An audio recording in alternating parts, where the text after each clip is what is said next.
उन्हाळ्यामध्ये झालेल्या ह्या एका चुकीमुळे मला पावसाळ्यामध्ये खूप जास्त त्रास होतोय. ही चूक तुम्ही करू नका. पाहून घ्या काय तर.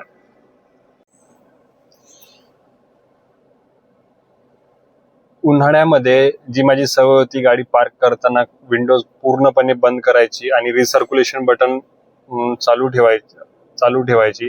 याच्यामुळे काय झालं, गाडीमध्ये जी गरम हवा निर्माण होत होती तिला बाहेर निघायला कुठलीही जागा नव्हती. त्याच्यामुळे काय झालं, त्या गरम हवेने, गरम वाफेने जे आहे ते इथले जे अधेसिव्ह आहे त्याला क्रॅक करून बाहेर निघायला सुरुवात केली.